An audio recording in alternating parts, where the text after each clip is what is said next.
안녕하세요. 김기봉 한의사입니다. 자, 이번 시간에는 101번 문제부터 이어서 보도록 하겠습니다. 국제복합 운송에 관한 설명으로 옳지 않은 것은 1번. 국제복합 운송은 국가 간 운송으로 두 가지 이상의 운송수단이 연계되어야 한다. 복합 운송이라고 하는 것은 운송수단 두 가지를 결합하는 거죠. 해상과 육상 또는 해상과 항공, 육상과 항공 이런 식으로 두 가지 이상의 운송 형태를 결합한 것을 우리가 복합 운송이라고 합니다. 2번. 일괄 운임은 국제 복합 운송의 기본 요건이 아니다. 맞나요? 기본 요건이 되죠. 그렇죠? 자, 일관 운임, 그리고 단일 운송 책임, 그리고 복합 운송 증권의 발행 이러한 세 가지를 크게 우리가 복합 운송에 있어서의 기본 요건으로 살펴보고 있죠. 자, 2번이 틀린 내용이 됩니다. 자, NVOCC는 선박을 직접 보유하지 않지만 화주와 운송 계약을 체결하고 복합 운송 서비스를 제공을 한다. 그래서 직접적인 선박이나 항공기는 없지만 이러한 운송 서비스를 제공을 하는 그러한 업체를 말하고요. 그래서 보통 우리가 freight forwarder가 이러한 역할을 한다라고 보고 있죠. 4번. 컨테이너라이제이션, 컨테이너화로 인한 일괄 운송의 발전은 해륙 복합 운송을 비약적으로 발전시켰다.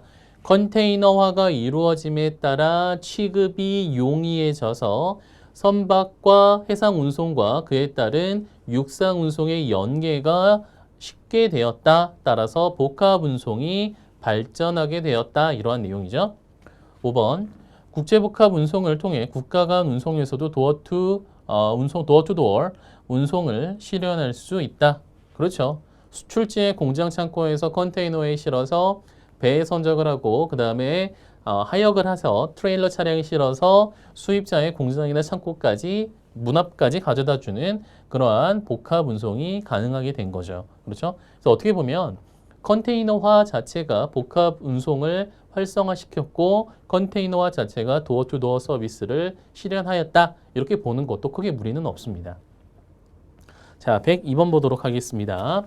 다음에서 설명하는 프레이트 포워더의 업무는 화주로부터 선적을 의뢰받은 LCL 컨테이너 하나를 채울 수 없는 화물을 말하죠. 자체적으로 혼재 처리하기 어려운 경우 포워더 간의 협력을 통해 혼재 작업을 하는 것. 자, 제가 포워더예요. 물량이 있는데 컨테이너 하나를 못 채워요. 그래서 다른 포워더들에게 요청을 하는 거예요. 너네 중국 가는 컨테이너 있지? 거기에 스페이스 있으면 우리 것도 좀 같이 실어줘. 우리 물량이 컨테이너 하나 채우기 좀 적은데 다른 화주들의 물건이 없네. 그럼 너네가 좀 대신 해줄래? 이렇게 하는 거예요. 그런 작업을 의미합니다. 자, 1번. Buyers Consolidation. 콘솔 작업이라고 하는 것은 혼재 작업이죠. 여러 물건을 같이 적재하는 것을 우리가 콘솔이라고 이야기를 하는데요. 바이어스 콘솔 같은 경우는 다수의 수출자가 한 명의 수하인, 즉 수입자를 위해서 콘솔하는 것을 의미합니다. 수입자는 한 명인데 수출자가 여러 명이에요. 그래서 여러 명의 수출자로부터 물건 받아서 하나의 컨테이너를 만들어서 한 명의 수하인에게 가는 형태를 말합니다. 그러면 이번에 슈퍼스 컨솔리데이션은 1번과 반대가 되겠죠. 한 명의 송하인이 여러 명의 화주에게 물건을 보내주는 겁니다. 그러기 위해 물건을 적재하는 것을 우리가 슈퍼스 컨솔리데이션이라고 하는 거예요. 자, 프로젝트 카고 서비스 같은 경우는 프로젝트와 관련된 화물을 운송을 하는 겁니다. 플랜트를 설치를 한다. 플랜트와 관련된 물건을 적입을 한다라든가 또는 공장 설비라든가 또는 회사나 병원을 이전을 한다. 그러한 물건들을 싣고 가는 형태를 말하는 거고요. 자, 4번. 코-로딩 서비스 같은 경우는 우리가 공동 혼재라고 이야기를 하고요. 박스 안에서 설명을 하고 있는 내용이 코-로딩 서비스를 의미합니다. 포워더 간에 다른 콘솔사한테 우리 물건도 좀 같이 실어주세요 라고 요청을 하는 거예요. 자, 브레이트 벌크 서비스 같은 경우는 벌크 카고 운송 서비스라고 보시면 돼요. 광물이라든가 철광석이라든가 곡물이라든가 모래라든가 이런 것들을 운송을 할 때 사용하는 벌크 운송 서비스라고 보시면 되겠습니다. 자, 103번. 다음에서 설명하는 복합 운송 경로는 극동 지역과 유럽 대륙을 연결하는 경로로 올 워터 서비스에 올 워터 서비스에 비해 운송거리를 크게 단축시킬 수 있고 주 경로상 TSR 구간을 포함한다. 자, TSR 구간이 어디죠? 트랜스시베리안 레일웨이. 그렇죠? 시베리아 횡단 철도를 이용을 하는 방식입니다. 극동 지역, 한국, 중국, 중국은 좀 빠지겠죠. 중국은 그냥 TCR 쓰면 되니까. 한국이라든가 일본 같은 경우 극동 아시아 지역이 러시아로 보내는 거예요. 그렇죠? 보스토치니항으로 보내서 거기서 TSR을 타고 유럽으로 가는 겁니다. 이러한 경로를 우리가 뭐라고 하죠? 시베리아 랜드 브릿지라고 하죠. TSR, S가 자체가 시베리아잖아요. 그렇기 때문에 어렵지 않게 할 수 있죠. 캐나다 랜드 브릿지 같은 경우는 극동아시아에서 유럽을 갈 때, 그렇죠? 지구는 둥글기 때문에 우리는 이렇게, 시베리아 같은 경우는 이렇게 가지만 캐나다나 또는 아메리카 같은 경우는 태평양을 건너서 미 대륙을 캐나다나 미국을 통해서 하나의 브릿지로 보고 대서양을 통해서 유럽으로 갈 수도 있잖아요. 지구는 둥글기 때문에. 그렇죠? 이런 방식을 이제 의미하는 거고요. 미니랜드 브릿지 같은 경우는 미국에서 끝나는 거죠. 그렇죠. 대륙에서 미국까지만, 미 대륙 내부까지만 운송을 하는 그러한 방식이고, 얘는 동부해안까지 가는 거고, 얘 같은 경우는 미국 대륙 내륙 지역까지만 운송하는 그러한 형태를 의미하는 거죠. 정답은 시베리아 랜드 브릿지라고 볼 수가 있겠습니다. 시베리아 랜드 브릿지를 이용하는 경우에는 극동아시아에서 선박을 통해서 남아시아 이쪽을 통해서 수에즈 운하를 통해 가는 것보다 시간과 비용이 좀 단축이 될 수 있다는 장점을 가지고 있죠. 자, 104번입니다. 다음은 부산항에서 미국 내륙의 시카고로 향하는 화물의 복합 운송 경로이다. 각각의 설명에 해당하는 것을 올바르게 나열하는 것은 기억.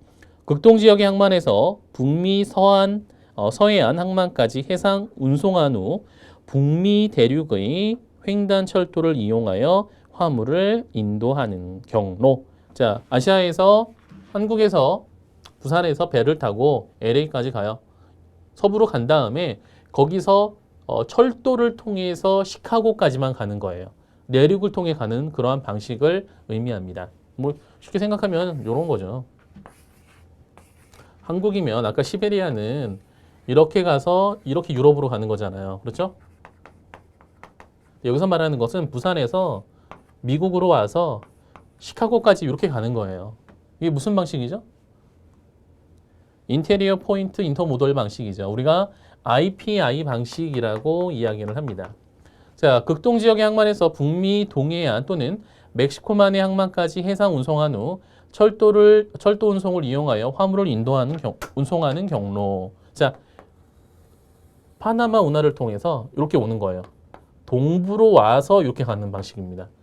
자, IPI 방식의 역방향으로 온다라고 해서 우리는 이것을 RIPI라고 이야기를 하는 거죠. 그렇죠? Reverse Interior Point Intermodal이라고 이야기를 하는 그러한 방식입니다. 자, 그래서 정답은 1번이 되겠네요. 자, 105번입니다. 신용장 통일규칙 제20조 선화증권 수리 요건에 관한 설명으로 옳지 않은 것은 1번 운송인의 명칭이 표시되어 있고 지정된 운송인뿐만 아니라 선장 또는 지정 대리인이 발행하고 서명 또는 확인된 것. 20조에서는 제일 먼저 서명권자에 대한 설명을 합니다. 운송인이라든가 또는 그의 대리인 또는 선장 또는 그의 대리인에 의해서 서명이 되고 발행이 되면 된다라고 규정을 하고 있고요. 물품이 신용장에 명기된 선적항에서 지정된 선박에 본선 적재되었다는 것을 인쇄된 문헌이나 본선 적재 필부기로 명시한 것. 그래서 이런 방식이죠. 신용장 거래에서 은행은 본선에 적재되었다라는 사실이 내용이 기재되어 있는 선화증권을 요구를 합니다. 그래서 shipped BL과 onboard BL을 수리하는 거예요. 자, shipped BL이라고 하는 것은 본선에 적재되고 나서 발행이 됩니다. 그렇기 때문에 본선 적재되었다는 사실이 이미 찍혀 있는 거예요. shipped on board라는 표현이 있는 거고요. 그 다음에 본선 적재 필북이라고 되어 있는데 이것을 우리가 온보드 노테이션이라고 이야기를 합니다. 본선 적재 북이 이렇게 그냥 보통 이야기를 하는데요. 얘 같은 경우는 이런 개념이죠. received BN에다가 즉 본선에 선적 전에 발행이 되잖아요. 선적 전에 발행된 BL에다가 온보드 노테이션을 추가를 하는 거예요. 그렇게 되면 온보드 BL이 되는 거예요. 그래서 둘 다 얘는 선적하고 나서 발행이 된 거고 선적 전에 발행이 되었지만 실제 선적이 되었다라고 하는 내용, 온보드 노테이션은 이런 내용이 들어가죠. BOARD, 온보드 됐다 또는 shipped 온보드 이런 표현이 들어가요. 그리고 여기다가 같이 날짜를 기재를 해줍니다. 그래서 언제 선적이 되었다는 사실을 도장을 찍어주는 거예요. 이렇게 되면 은행이 수리한다라는 뜻입니다. 그래서 이러한 내용이 반드시 들어가 있고요. 3번, 운송 조건을 포함하거나 또는 운송 조건을 포함하는 다른 자료를 참고하고 있는 것. 일반적인 선화증권 같은 경우는 앞면에 기본적인 사항이 있죠. 선적인은 누구고, 송화인은 누구고, 수화인은 누구고, 선명은 어떻게 되고, 어디서 어디까지 가고, 물품의 명세라든가 중량, 부피, 그 다음에 원본 발행 톤수 이런 게 통수, 그러니까 세부가 발행이 되냐, 내부가 발행이 되냐 이러한 내용들이 앞면에 나오고 뒷면 같은 경우는 선사의 약관이 나옵니다. 그렇죠? 자, 이렇게 포함이 되어 있거나 또는 쇼폼 BL 같은 경우는 뒷면에 약관은 없어요. 다만 약관과 관련돼서는 뭐 사무실에 있는 자료를 참고해라 또는 다른 곳에 있는 자료를 참고하면 된다. 기타 다른 제대로 된 롱폼 BL의 내용을 따른다. 이런 표현이 들어가 있는 거예요. 그래서 이러한 쇼폼 BL 같은 경우도 수리 가능하다라는 그러한 개념이 되겠고요. 4번, 용선계약에 따른다는 표시를 포함하고 있는 것.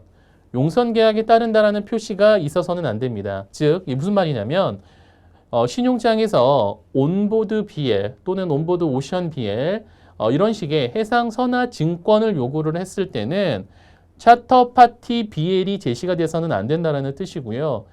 차터 파티 BL 같은 경우는 용선 계약에 의해서 발행이 되는 선화 증권입니다. 그렇죠? 약 다른 용도로 사용이 돼요. 우리가 이야기하고 있는 선화 증권은 일반 컨테이너 화물 등에 대한 정기선 운송에서 보통 사용을 하는 것 이렇게 보시면 되는 거고요. 용선 계약에 따른 용선 계약부 선화 증권은 벌크하고 운송할 때 작성이 되고 발행이 된다라고 보시면 됩니다. 자, 용선 계약에 따른다는 표시가 있어서는 안 되는 이유 본 강의 때도 설명을 드렸지만 용선 계약에 의해서 용선자는 용선료를 선주에게 지급을 해야 되는데 그러한 용선료를 지급하지 않으면 선주는 해당 화물을 용선료 대신에 일단 압류할 수 있어요.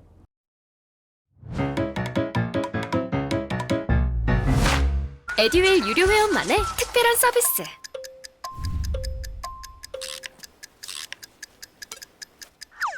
하치하차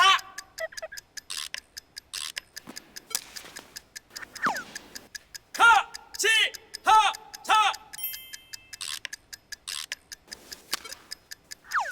정답! 같이 하자 친구야 에듀윌 유료 회원!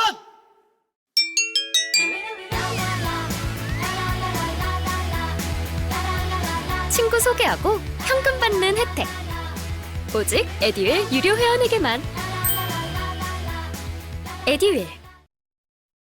그렇기 때문에 신용장 거래에 있어서 은행은 즉 개설은행은 수익자인 수출자가 제공하는 선화증권을 담보로서 활용을 해야 되거든요. 그 이유는 수입상 개설 의뢰인이 신용장 대금을 결제하지 않으면 수익자가 발행한 건 아니죠. 제시한 선화증권을 가지고 그 화물을 처리를 해서 처분을 해서 그 대금을 확보를 하기 위한 목적으로 선화증권을 사용을 하는데 용선계약에 따른다라는 표시가 있다라고 하면 은행이 해당 물건에 대한 담보로 선화증권을 담보로 확보하기도 전에 이미 선주는 그 화물에 대해서 용선료가 지급되지 않으면 압류를 해버릴 수가 있기 때문에 은행이 담보권을 행사할 수 없게 되는 겁니다. 그렇기 때문에 신용장 거래에서는 일반 선화증권을 요구를 했을 때는 용선계약부 선화증권을 제시해서는 안 되는 거예요. 용선계약에 따른다라는 내용을 제시할 수가 없는 겁니다. 은행의 담보권이 크게 훼손이 되기 때문에 이렇게 보시면 돼요. 자, 5번. 단일의 선화증권 원본 두통 또는 두통 이상의 원본으로 발행된 경우 선화증권상에 표시된 대로 전통 풀세트일 것. 뭐 신용장에서 그 선화증권에서 원본 세부가 발행이 됐다 그러면 세부 다 제시해라. 만약 내부가 작성이 되었다 그러면 내부다 제시해라라는 겁니다. 그 이유는 한 통이라도 예를 들어 세 통이 발행이 됐는데 한 통이라도 수입상인 개설 의뢰인에게 전달이 되면 개설 의뢰인은 그 서류를 선사히 제시를 하고 수입 통관 완료한 다음에 물건 차장할 수가 있는 거예요. 이 경우도 4번의 경우와 마찬가지로 은행이 돈을 받고 선적 서류를 전통을 다 줘야 되는데 한 통이라도 가져가면 수입 대금 결제 안 하고 물건 찾아갈 수가 있기 때문에 은행 입장에서는 담보권이 훼손이 된다. 같은 개념으로 보시면 됩니다. 그래서 같은 목적이기 때문에 이러한 내용이 기재가 돼 있다라고 보시면 돼요. 그래서 4번에 있는 용선계약에 따른다라는 표시가 선화증권상에 있어서는 안 됩니다. 이해되시죠? 자, 106번 보도록 하겠습니다. 선화증권의 종류에 관한 설명으로 옳지 않은 것은 1번 스테일베일은 선적일로부터 21일이 경과한 선화증권이다. 자, 서류 제시 기간이 신용장에 있어요. 보통의 경우는 서류를 언제까지 선적일로부터 뭐 10일, 15일 이내 제시해라 이렇게 조건을 주는데 만약 그러한 서류 제시 기간이 없으면 선적일로부터 21일 이내에 제시를 해야 됩니다. 그러한 21일 이후에 제시된 선화증권을 우리가 스테일 BL이라고 이야기를 하고요. 오더 BL은 수하인란의 특정인을 기재하고 있는 선화증권이다. 선화증권 컨사인이 수하인 부분에 뭐 예를 들어서 ABC 뭐 코퍼레이션 이렇게 표시가 돼 있어요. 그러한 경우는 우리가 기명식 스트레이트 BL이라고 이야기를 하고요. 오더 BL은 이런 형태죠. To order of 무슨 은행 이런 식입니다. 그래서 to order of 무슨 은행은 어떤 은행의 지시에 따라 서류를 처분을 해라라는 뜻이에요. 그래서 오더 BL 형식 같은 경우는 주로 신용장 방식과 추심 방식에서 사용이 되고요. 업체명이 바로 컨사인이란에 나타나는 선화증권은 주로 TT 거래인 경우에 많이 사용을 합니다. 그래서 2번이 잘못된 설명이죠. 스트레이트 BL은 특정인을 기재하고 있는 선화증권이다라고 봐야 되는 거고요. 오더 BL은 수하인란에 to order of 당사자 이렇게 표시된 선화증권을 말합니다. 자, 3번 서드파티 BL 같은 경우는 보통 송화인, 그러니까 수익자인 수출자의 명이 기재가 된 것이 아니라 물건을 보내는 자가 수출자인 수익자가 아니라 제3자 명으로 발행된 선화증권을 말합니다. 자, 이러한 경우에도 신용장 거래에서는 수리를 해줍니다. 왜냐하면 수익자를 대신하여 다른 업체가 선적을 대신할 수도 있기 때문에 그러한 것들을 반영을 한 거고요. 레드비엘 같은 경우는 선화증권의 보험 부보 내용이 표시가 되어 있어서 항해 중 해상사고로 인해서 손해가 발생을 하면 선박회사가 보상해 주는 그러한 비해를 의미합니다. 보험에 들어줬기 때문에 당연히 선사가 제시하는 운임에는 이러한 내용이 포함이 되어 있겠죠. 클린비엘은 물품의 본선적재 시 물품의 상태가 양호할 때 발행이 되는 선화증권이다. 반대는 더티비엘 또는 파울비엘이라고 하는데요. 클린이라는 용어가 반드시 선화증권에 표시될 필요는 없다. 같이 기억을 해주시면 되겠습니다. 선화증권상의 리마크 안에 물품이 뭐 파손되었다, 내품이 찢어져서 뭐 누수가 일어나고 있다, 파손되어서 뭐 포장 자체가 불량하다. 그러한 내용이 없으면 클린 BL이에요. 하자 내용이 없으면 클린 BL이고 하자 내용이 있으면 더티 BL 또는 파울 BL이라고 이야기를 합니다. 자, 그래서 여기서는 정답은 2번이 되겠습니다. 에어웨이빌과 BL에 관한 설명으로 옳은 것은 에어웨이빌은 기명식으로만 발행이 된다. 맞죠? 에어웨이빌은 BL과 달리 권리증권으로서의 기능을 배제합니다. 그 이유는 뭐였죠? BL 같은 경우는 해상운송에 발행이 되죠.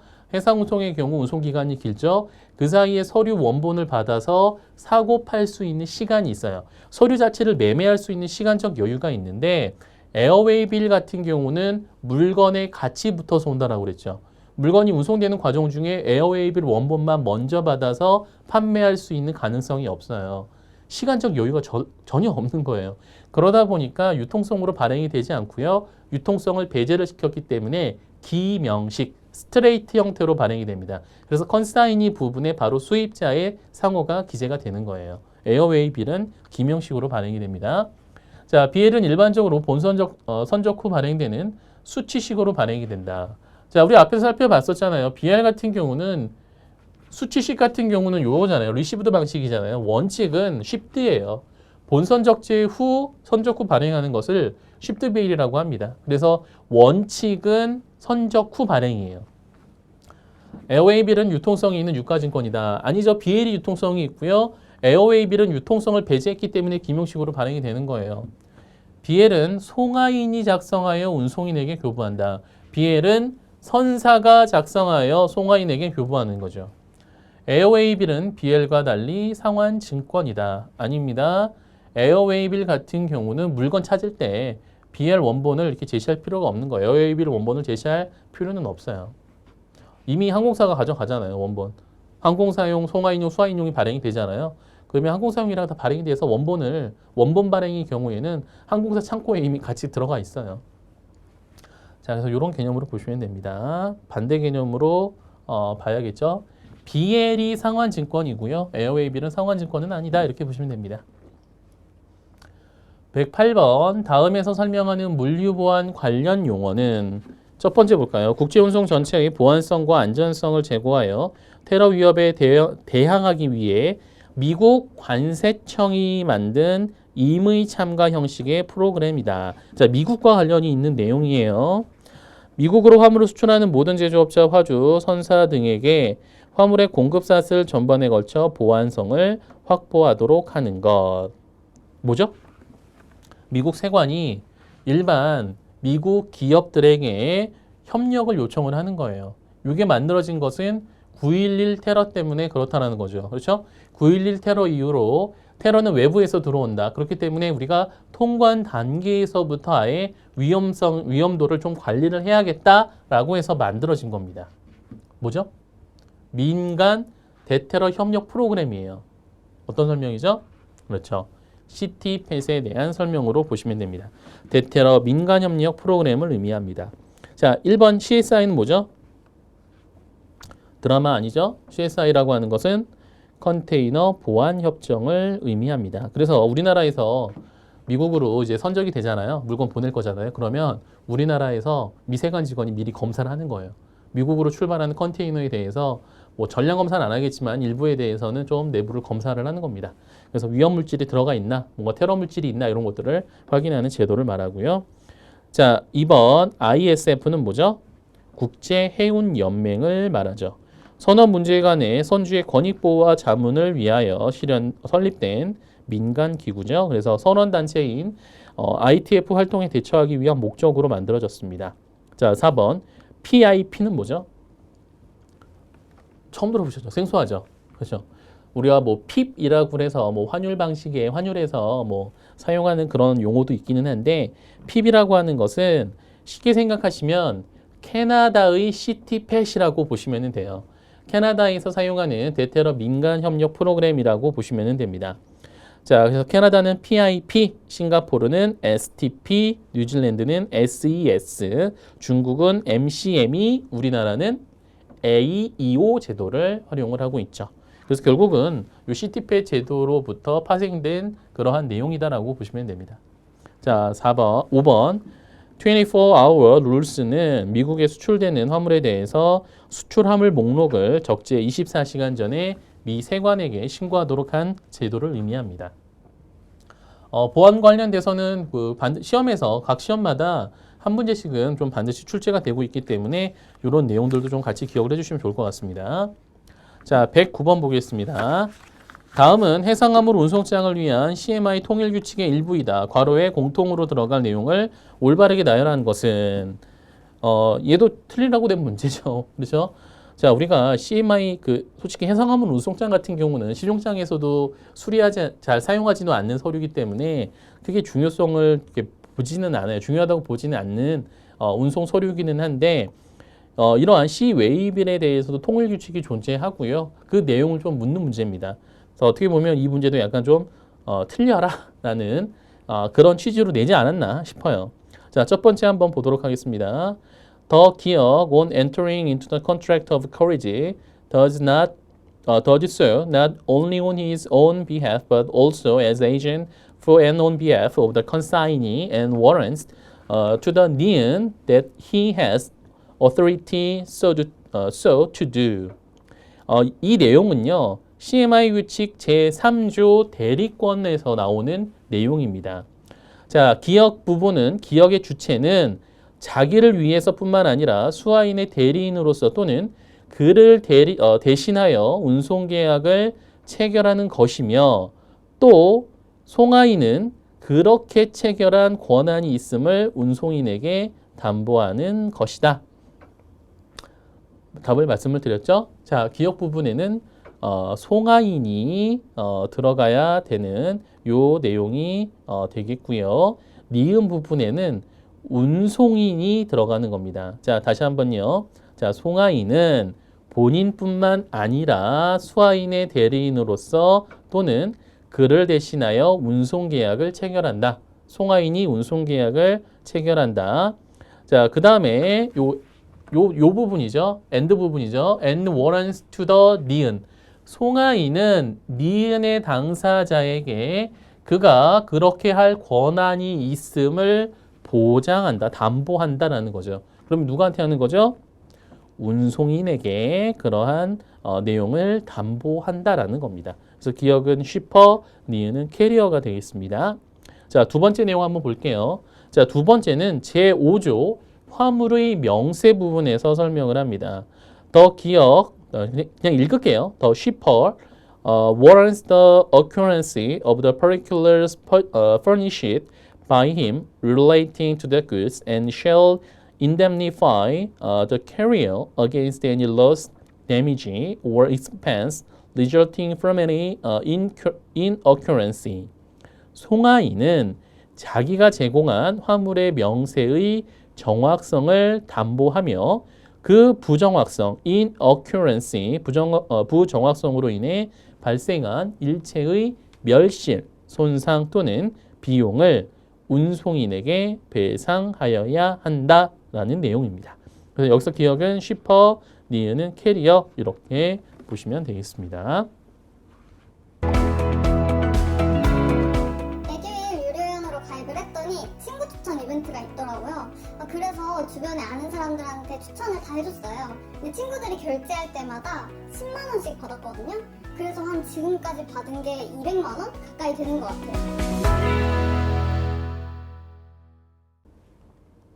이 문제 같은 경우는 여러분이 보기가 나와 있기 때문에 내용을 한번 넣어보시고 해석을 해보셨을 때 어색하지 않은 거 찾으셔도 되기는 해요. 약간 좀 그래도 좀 틀려봐라 라고 좀 의도를 하지 않았나 싶기는 해요. 왜냐면 여기까지 우리가 크게 CMI 규칙까지 살펴보진 않거든요. 자, 110번 보겠습니다. UCP600 제3조의 내용이다. 괄호 안에 들어갈 내용을 올바르게 나열한 것은. 자, 많이 본 내용이죠. 그렇죠? to, until, till, from, between과 같은 용어가 사용이 될 때 어떤 용어가 사용이 될 때 선적 기간과 관련돼서 사용이 될 때 해당 to, until, till, from과 같은 용어가 사용이 되면 뒤에 나오는 날짜를 어떻게 한다고요? 얘네들은 포함이죠. 대신에 before라든가 after와 같은 용어는 어떻게 됐죠? 제외하죠. 포함, include, 제외, exclude 이렇게 되는 거죠. 자, 그 다음에 환어음의 환어음의 만기와 관련돼서 from과 after가 사용이 되면 어떻게 됐죠? 해당 날짜를 제외했죠. 그렇죠. 그래서 어떻게 외우라고 말씀을 드렸죠? 선적 일자와 관련돼서 before와 after가 사용이 되면 해당 일자를 제외해라. 그 다음에 from과 after가 사용이 되면 만기를 결정하기 위해 from과 after가 사용이 되면 해당 일자를 제외해라. 그래서 선비의 풍만해로 외우면 된다. 나머지는 포함. 이렇게 외우라고 말씀드렸었잖아요. 그 내용이죠. 그렇죠? 자, 그래서 정답은 1번이 되겠죠? 자, 이 부분에는 선적 일자와 관련돼서 이러한 용어가 사용이 되면 포함한다. include 한다. before, after가 사용이 되면 제외한다. exclude 한다. 환어음의 만기와 관련돼서 from, after가 사용이 되면 제외한다. 그렇죠? 그래서 exclude가 되는 겁니다. 정답은 1번이 되겠죠. 자, 111번입니다. 비엔나 협약의 적용 제외 대상으로 옳지 않은 것은 경매, 강제 집행, 주식 지분은 통화, 선박, 항공기의 매매와 관련돼서는 적용 제외 대상으로 봅니다. 여기다가 개인용 또는 가족용, 가정용으로 구매된 물품의 매매라든가 전기의 매매 같은 경우도 비엔나 협약에서 제외를 하는데요. 5번에 있는 석유, 석탄, 가스, 우라늄 등에 대해서는 비엔나 협약이 적용 가능합니다. 그래서 정답은 5번이 되겠습니다. 자, 112번 무역계약의 주요 조건에 관한 설명으로 옳은 것은 1번 DP는 관련 서류가 첨부된 기한부 환어음을 통해 결제하는 방식이다. DP는 기한부 환어음이 사용이 되나요? 일란불이 사용이 되나요? 일란불이 사용이 되죠. 일란불 환어음이 사용이 되고요. 기한부 환어음이 사용이 되는 방식은 DP가 아니라 DA 방식이 되겠죠. 2번 표준품 매매란 공산품과 같이 생산된 물품의 정확한 견본의 제공이 용이한 물품의 거래에서 사용이 된다. 표준품 매매라고 하는 것은 농산물 등 품질의 변화가 많은 상품을 거래할 때 주로 사용을 합니다. 3번 신용장 방식에 의한 거래에서 벌크 화물에 관하여 과부족을 금지하는 문헌이 없는 한 5%의 과부족이 용인이 된다. 그렇죠? 벌크 카고에 대해서는 신용장 금액을 초과하지 않는 범위 내에서 과부족을 금지하지 않는 경우에 벌크 카고에 대해서는 5%의 과부족을 허용을 합니다. 자, 이것을 우리가 과부족 용인 조건이라고 이야기를 하고요. 얘를 우리가 흑수저 5% 기억을 해달라고 말씀을 드렸죠. 자, 추가적으로 같은 내용으로 나오는 것이 또 뭐가 있었죠? 같이 연계돼서 나오는 내용이 계산 수량 조건이 있었습니다. 금액, 수량, 단가 앞에 about이라든가 approximately 같은 용어가 사용이 되면 10%의 과부족이 허용이 된다. 이거 외울 때 어떻게 외우라고 말씀드렸죠? 금수저 10%, 과부족 용인 조건, 흑수저 5% 이렇게 외워달라고 말씀드렸던 거 기억나실 겁니다. 자, 3번이 옳은 설명이죠. 4번 CAD는 추심에 관한 통일규칙에 의거하여 환어음을 추심하여 대금을 영수한다. 추심에 관한 통일규칙이 적용이 되는 것은 DPDA 방식이죠. CAD 방식은 송금 방식이기 때문에 추심에 관한 통일규칙이 적용이 되지 않고요. 환어음을 발행하지 않습니다. 5번 FAQ는 양육항에서 물품의 품질에 의하여 품질을 결정하는 방법이다. 아니죠. FAQ 같은 경우는 우리가 평균 중등 품질이라고 하고요. 선적지의 품질이 계약의 조건과 일치할 것을 요구하는 방법이죠. 정답은 3번이 되겠습니다. 자, 113번 영국 보험법이죠. 영국 해상 보험법의 내용의 일부이다. 괄호에 들어갈 용어가 올바르게 나열된 것은 where the subject matter insured is destroyed or so damaged as to cease to be things of the kind insured, or where the assured is irretrievably deprived thereof, there is 기억. 자, 얘는요 57조에서 설명을 하고 있는 현실 전손의 내용이에요. 보험의 목적이 파괴되거나 또는 보험에 가입된 종류의 물건으로서 존재할 수 없을 정도로 손상을 입은 경우 또는 피보험자가 회복할 수 없을 정도로 점유를 박탈하는 경우에는 이것은 현실 전손이 있는 것이다. 자, 현실 전손은 우리가 unactual total loss라고 이야기를 합니다. 자, 두 번째, there is none where any extraordinary sacrifice or expenditure is voluntarily and reasonably made of incurred in time of peril for the purpose of preserving the property imperiled in the common adventure. 공동의 해상 사업에 있어서 위험에 직면한 재산을 보전할 목적으로 위험에 작용 시 어떠한 이례적인 희생, extraordinary sacrifice 또는 비용이 임의로 또는 합리적으로 초래되거나 지출되는 경우에는 어떤 것이 있는 것으로 한다. 그러면 니은에는 어떤 게 있는 거죠? 공동의 위험을 벗어나기 위한 이례적인 조치와 비용이 발생되는 경우 그러한 행위를 우리는 General Average Act라고 이야기를 하죠. 공동훼손 행위가 있는 것으로 봅니다. 그래서 이 내용은 MIA 66조 제2항 공동훼손 손해에서 설명을 하고 있는 그러한 내용이 되겠습니다. 자, 정답은 3번이 되겠네요. 자, 114번입니다. ICCC 2009에서 담보되는 손해는 자, 크게 몇 가지가 있죠. 화자, 전충, 피공투 기억나시나요? 화재, 자초, 전복, 충돌, 피난항에서의 비용, 공동훼손 손해, 그 다음에 투하 이런 것들에 대해서는 보상을 했죠. 자, 그런데 ICCB에서 추가되는 게 뭐가 있었죠? 지갑, 해포, 지진, 갑판상 유실, 해수의 유입, 그렇죠? 포장 단위당 전손 이런 게 있었습니다. 자, 그러면 한번 볼까요? 피난항에서의 화물의 양화로 인한 손해, 화자, 전충, 피공투 중에 P에 해당이 되네요. 담보가 되네요. 지진, 낙뢰에 의한 손해는 어디서부터 담보하죠? ICC B부터 담보하죠. 지갑 나오죠? 지갑, 해 딱 나오죠. 2, 3, 4번 같은 경우는 지갑 해포에 해당이 됩니다. 그렇기 때문에 여기서는 ICC B부터 담보를 하는 거예요. 4번, 5번 선박 또는 부선의 불내양으로 인한 손해는 얘는 일반 면책 위험에 해당이 되기 때문에 담보되지 않습니다. 정답은 1번이 ICCC에서 담보되는 손해다라고 볼 수가 있겠습니다.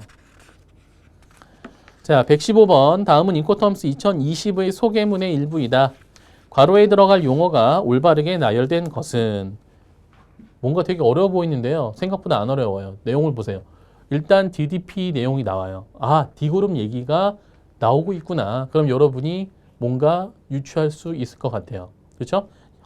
솔직히 인코텀스는 본문이 나와도 내용 크게 어려운 내용이 없기 때문에 여러분이 어렵지 않게 접근하실 수가 있어요. 자, 내용 한번 같이 보겠습니다.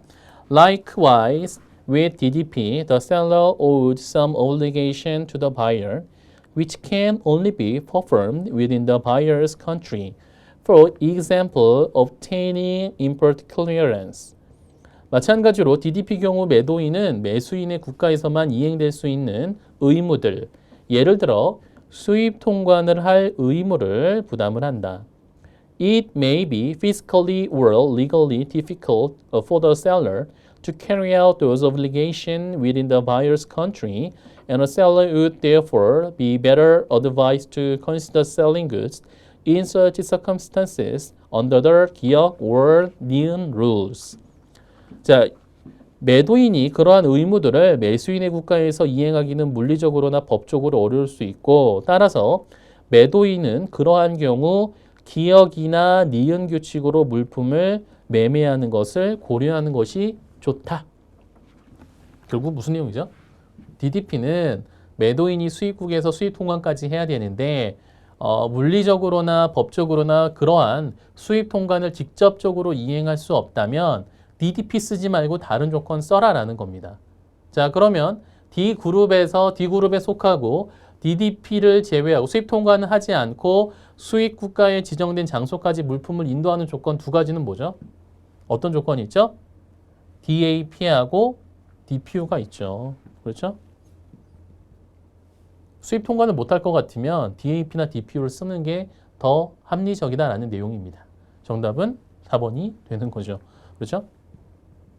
그래서 이 내용 같은 경우는 인코텀스 2020뿐만 아니라 기존 버전에서도 이러한 유사한 내용이 있었어요. 수입 통관을 직접적으로 하지 못하는 경우에는 예전에는 이제 DPU가 DAT였잖아요. DAP나 DAT를 써라. 이런 식으로 내용이 있었습니다. 그렇기 때문에 이 내용도 단순히 DAT가 DPU로 바뀌었다. 요 정도만 여러분이 이해를 하시고 있으면 됩니다. 어렵지 않죠?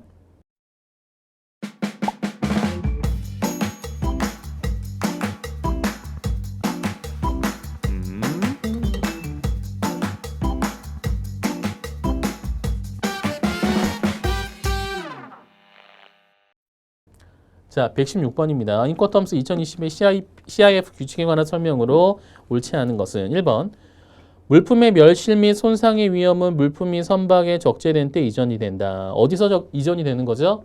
수출국의 항구에서 본선에 적재될 때 이전이 됩니다. 비용은 어디서 이전이 되죠? 매도인이 비용 부담은 어디까지죠?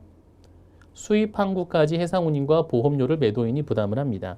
2번, 매수인은 자신의 운송계약상 목적항 내의 명시된 지점에서 양화에 관하여 비용이 발생한 경우 당사자 간에 달리 합리되지 않은 한 그러한 비용을 매도인으로부터 별도로 상환받을 권리가 없다. 잘못 설명을 하고 있죠.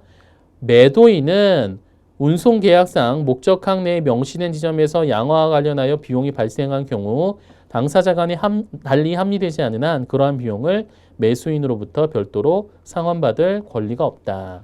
이 내용이 맞는 표현입니다.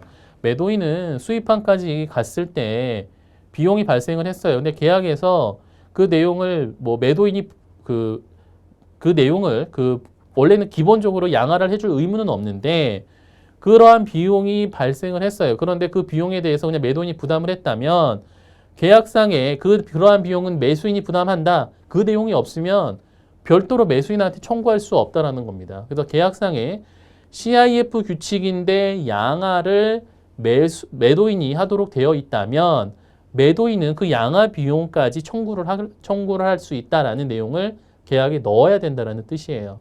기본적으로 매도인은 수입항에서 내려줄 의무는 없다. 그런데 만약에 그 물건을 하여까지 해줬다. 비용이 발생을 했다. 그 비용에 대해서 매수인으로부터 받을 수는 없다라는 겁니다. 받고 싶으면 계약서상에 기재를 해 놓아라 라는 그러한 취지입니다. 자, 3번 해상 운송이나 내수로 운송에서만 사용이 된다. 항구에서 항구 운송에서만 사용을 하고 있죠. 해당되는 경우 매도인이 물품의 수출 통관을 해야 한다. 수출 통관 의무가 매도인에게 있죠. 매수인은 매도인에 대하여 운송계약을 체결할 의무가 없다. 매도인이 운송계약을 체결을 해서 수입 항구까지 가져다 주는 조건이에요. 그렇죠? 운송계약을 체결을 하고 비록 물건의 인도는 선적지 수출국가의 본선에서 이전이 되고 비용은 수입국가까지 부담을 하지만 그렇죠? 그런 내용이죠. 그런 가정하에서 보는 겁니다. 그래서 그렇기 때문에 매도인이 운송계약을 체결을 하고 비용 부담까지 해주기 때문에 굳이 매수인이 국제 운송계약을 체결할 의무는 없다. 그 내용으로 정리하시면 됩니다. 117번 다음은 인코텀스 2020의 DPU 규칙에 관한 내용이다. 밑줄 친 부분 중 옳지 않은 것은 기억 볼까요? The seller bears all risk involved in bringing the goods. 한 문장으로 쭉 볼게요. 그냥 and loading them at the named port of destination. 자, 매도인은 물품을 지정 목적 항구까지 가져가서 그곳에서 물품을 선적하는 데 수반되는 모든 위험을 부담한다. 맞나요? 뭔가 어색하죠? 그렇죠. 니은 부분이 좀 어색하죠. 자, 의무가 있는데 물건을 가져다 줄 의무가 있는데 loading them at the named port of destination. 목적 항구에서 물건을 적재할 의무가 있다? 맞나요? DPU는 어떤 방식이죠? 수입국에 지정된 장소에서 물품을 운송수단으로부터 양화하여 매수인에게 인도할 의무가 있는 조건입니다. 그렇기 때문에 여기서는 니은 부분에서 and loading them at the named port of destination 이렇게 되어 있는 부분이 수정이 이루어져야 돼요. 자, 로딩이 아니라 이 앞에 on이 붙어야겠죠. unloading이죠. 양화하여야 된다라는 개념이고요. named port는 항구잖아요. 지정된 항구에서 물건을 내리는 것이 아니라 얘는 place로 변경이 돼야 되는 거죠. unloading them at the named place잖아요. DPU가 바뀐 게 기존의 DAT 같은 경우는 그 장소적인 제한이 터미널, 보세 창고라든가 CY 등의 이러한 그 터미널에 한정이 되어 있었다라고 하면 DPU 같은 경우는 그러한 장소적 제한이 없어졌잖아요. 매도인이 물품을 운송수단으로부터 양화하여 인도할 수 있는 장소면 어디든지 상관없어졌잖아요. 그렇기 때문에 여기서 포트가 들어가서는 안 되고요. 플레이스가 들어가야 되는 거예요. 장소가 들어가야 되는 거고요. 양화하다 물건을 내리다라고 하는 것은 언로딩이잖아요. 선적하다가 로딩, 양화하다는 언로딩. 그렇죠? 자, 그렇기 때문에 니은 부분이 틀렸습니다. 자, 디귿 in these Incoterms rules, therefore, the delivery and arrival at destination are the same. 따라서 본 인코텀스 규칙에서 인도와 목적지의 도착은 같은 것이다. real. 자, DPU is the only Incoterms rules that requires the seller unload goods at destination. DPU는 매도인이 목적지에서 물품을 양하도록 하는 유일한 인코텀스 규칙이다. 미음. The seller should therefore ensure that is in a position to organize unloading at the named place. 매도인은 자신이 그러한 지정 장소에서 양할 수 있는 입장에 있는지 확실히 하여야 한다. 그렇죠? 정답은 2번이 되겠습니다. 자, 이 부분 좀 지울게요.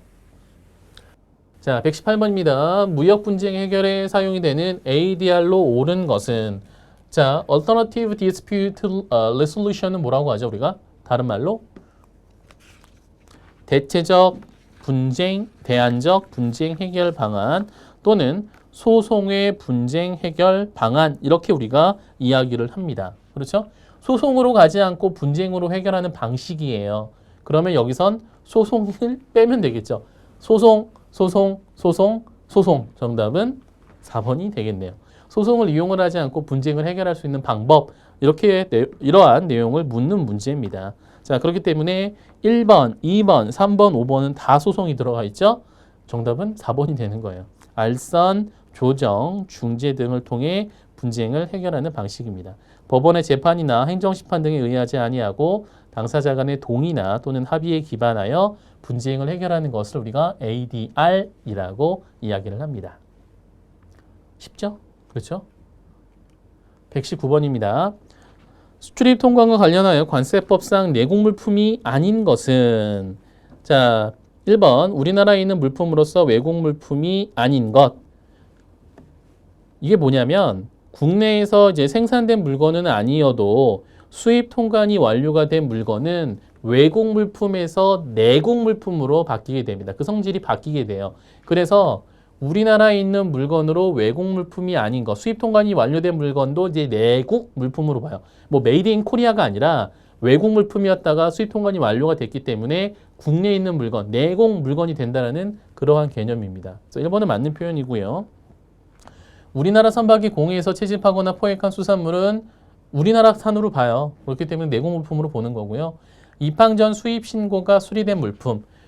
입항 전 수입 신고라고 하는 것은 배에서 물건이 내려오지도 않았음에도 불구하고 배에 물건이 있는 상태예요. 그럼에도 불구하고 입항 전 수입 신고를 했고 세관에 신고 수리가 되었다면 그 물건은 아직 양육이 완료되지는 않았지만 외국 물품에서 내국 물품으로 성격이 변한 것으로 봅니다. 이것도 마찬가지 개념이에요. 수입 신고 수리가 되기도 전에 먼저 물건을 빼갈 수 있도록 승인받은 물건에 대해서는 내국 물품으로 간주합니다. 우리나라에 도착한 물품으로서 수입 신고가 수리되기 전에 상태에 있는 물건은 아직 외국 물품이에요.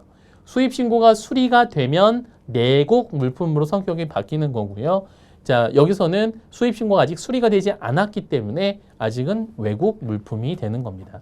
반대로 수출 신고가 수리된 물건 있죠? 그 물건은 외국 물품으로 이제 간주합니다. 뭐 이것도 참고적으로 알아두시면 될 것 같아요. 정답은 5번이 되겠습니다.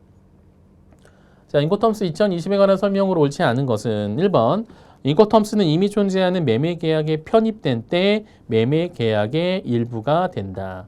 인코텀스 2000 자체가 매매 계약은 아니다라는 거고요. 매매 계약에 삽입이 되어 사용이 될 때 계약의 일부가 된다라는 겁니다. 인코텀스 인코텀스 규칙 자체가 하나의 매매 계약은 아니다라는 그러한 취지고요. 2번 대금의 지급 시기, 장소, 방법, 관세 부과, 불가항력, 매매 물품의 소유권 이전 문제를 다루고 있지 않죠. 인코텀스에서는 매도인과 매수인의 운송, 보험, 선적 서류, 허가, 수출입 허가, 취득을 과연 누가 해야 하는가, 그러한 의무와 위험의 이전, 비용의 부담에 대해서 규정을 하지 대금 지급은 언제 해야 되고 어디서 해야 되고 어떤 방식으로 해야 되고 관세는 부과해야 되고 불가항력적인 사유는 어떤 것이 해당이 되고 소유권은 어떻게 이전이 되고 이런 내용에 대해서 취급하지 않아요. 다루고 있지 않습니다. 그렇죠? 매매계약의 종부라든가 매매물품의 성상이라든가 매매계약 위반에 대한 구제수단이라든가 수출입 금지라든가 지식재산권 문제라든가 이런 것들은 다루고 있지 않다라는 겁니다. 자, 3번. 양극단의 E규칙과 D규칙, EX와 DDP 사이에 세 개의 F규칙, FAS, FOB, 그 다음에 FCA, 네 개의 C규칙, CPT, CIP, CFR, CIF가 있다. 이 개념이고요. 4번. CPT와 CIP 매매에서 위험은 물품이 최초 운송인에게 교부된 때 매도인으로부터 매수인에게 이전이 된다. 그렇죠? 자, FCA도 마찬가지죠. 운송인에게 인도될 때 위험이 이전이 되는 거고요. 다만 CPT와 CIP 같은 경우는 운송계약을 매도인이 체결하고 FCA 같은 경우는 매수인이 운송계약을 체결한다는 차이점이 있습니다. 5번. A1, B1에서 당사자의 기본적인 물품 제공 대급 지급 의무를 규정을 하고 이어 인도조항, 위험 이전 조항을 보다 두드러진 A2, 여기서는 인도, A3는 위험 이전으로 각각 구분하여 규정을 하고 있다. 이 내용이 바뀌었습니다. 그래서 정답은 여기서는 2번이 되겠습니다. 자, 전체적으로 풀어보시면 아시겠지만 문제 자체가 출제된 부분은 해상 운송이라든가 국제무역 개론 부분이라든가 또는 복합 운송과 관련된 문제가 비중이 가장 좀 컸다라고 볼 수가 있겠고요. 전반적인 내용으로 봤을 때는 각 단원별로 좀 고르게 출제가 되지 않았나라는 그러한 평가를 좀 내릴 수가 있을 것 같고요. 난이도와 관련돼서는 작년 2019년 그 시험과 비교를 했을 때 크게 차이점은 없다라고 볼 수가 있을 것 같습니다. 그러니까 난이도 자체가 크게 어려웠던 시험은 아닌데 일부 무역 규칙이라든가 이런 것들이 조금 세부적으로 나오다 보니까 이런 부분에서 조금 약간 변별력을 주려고 하지 않았나라는 생각이 듭니다. 그래서 여러분이 공부를 하실 때 기본적인 그 교재에 있는 내용을 기본으로 공부를 좀 하셔야 될 것 같고요. 추가적으로 가능하시면 국제무역규칙들과 관련된 내용들도 좀 살펴봐야 될 필요성이 좀 제기가 되지 않았나라는 생각을 듭니다. 그런데 아시다시피 국제무역규칙과 관련된 내용이 좀 많아요. 그래서 너무 많다 보니까 현실적으로는 공부하기가 조금 어려운 측면은 있습니다. 그래서 여러분이 공부를 하실 때는 기존에 기출되었던 부분 위주로 좀 살펴보시는 그러한 방법을 채택을 하시는 게 좀 공부하시는데 도움이 되지 않을까라는 생각을 합니다. 그 넓은 법규라든가 규칙 부분에서 어디에 어떤 문제가 나올지 전혀 알 수가 없잖아요. 그렇기 때문에 일단 기존에 나왔던 부분 위주로 여러분이 좀 학습을 하시면 도움이 되시지 않을까 생각을 합니다. 자, 이번 시간 여기까지 하도록 하겠습니다. 수고하셨습니다.